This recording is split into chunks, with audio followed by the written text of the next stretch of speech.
As the Soviet Union was collapsing in 1991, its former republics, Armenia and Azerbaijan, were at the dawn of statehood. War was inevitable for the newly emerging nations following the unilateral declaration of cessation by Armenians living in Azerbaijan's Nagorno-Karabakh region. Since the beginning of the conflict in 1988, there has been many sporadic clashes between the two rivals, bringing us to the present day.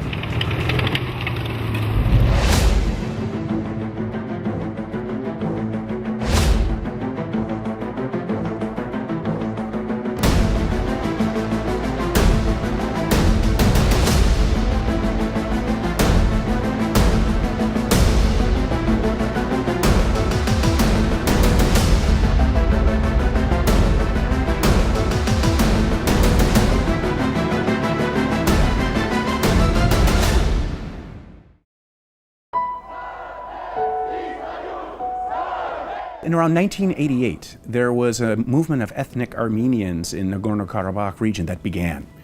And they said that Nagorno-Karabakh should secede from the Azerbaijan Autonomous Republic, still the Soviet Union at that point. Over the course of the next couple of years, tensions increased because of that political move.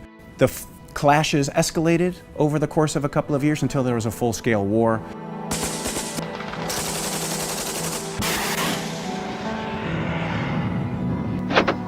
In the aftermath of 6 years of fighting, Azerbaijan suffered huge losses.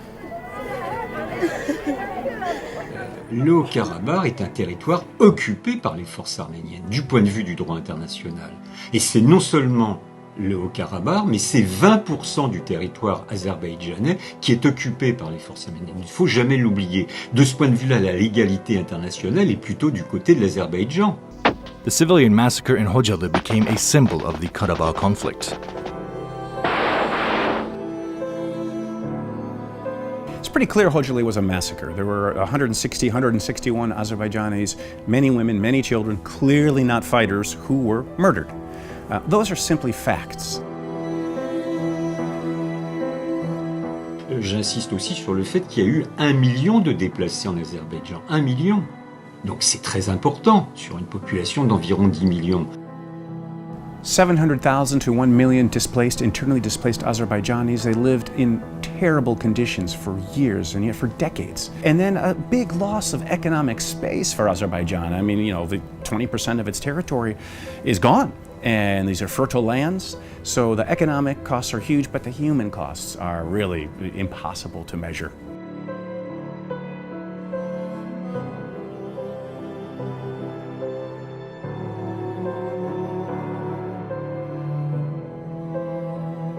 The United Nations Security Council passed 4 resolutions in an attempt to end hostilities. The General Assembly reaffirmed the territorial integrity of Azerbaijan and demanded the immediate withdrawal of all Armenian forces. The Organization for Security and Cooperation in Europe conducted a parallel international effort to find a political solution to the conflict. The US, Russia, and France came together to form the OSCE Minsk Group.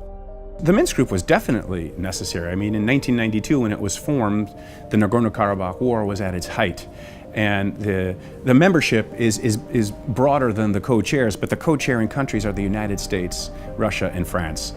It's quite disadvantageous, however, to have those 3 countries being co-chairs for Azerbaijan, because those 3 countries have the largest Armenian diasporas in the world. The Minsk Group didn't produce any outcome. Actually, they have offered 3 resolutions to conflicting parties, Azerbaijan and Armenia, but 3 of these offers has been rejected by the Armenian side. The countries and the Minsk Group together were unable to help Azerbaijan regain those territories because Armenia doesn't want to give them up.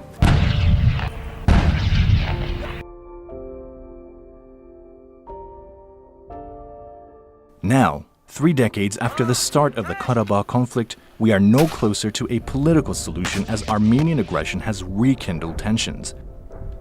The fighting, which threatens the stability of the Caucasus, has become a great concern for Azerbaijan's close ally, Turkey.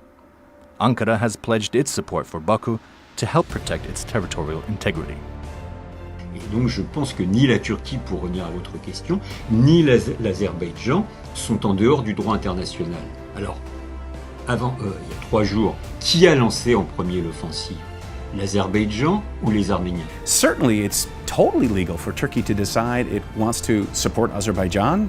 Azerbaijan is trying to recover its own territory. Under international law, Nagorno-Karabakh and the 7 surrounding territories are Azerbaijani. I can say that the relations in between Azerbaijan and Turkey is more than strategical level.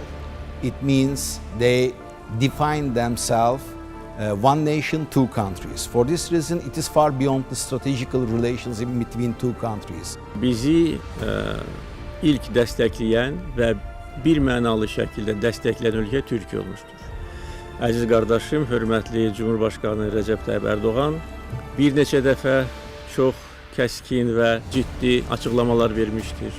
Kendimizi iki devlet, tek millet olarak gördüğümüz Azerbaycanlı kardeşlerimize tüm imkanlarımızla ve tüm kalbimizle destek vermeyi sürdüreceğiz. Bu bölgedeki kalıcı barışın yolu, Ermenilerin işgal ettikleri her karış Azerbaycan toprağından geri çekilmelerinden geçiyor. Turkey firmly believes that the only permanent solution to the Nagorno-Karabakh conflict is the withdrawal of Armenian occupying forces and the return of territory to its rightful and legal owner, Azerbaijan.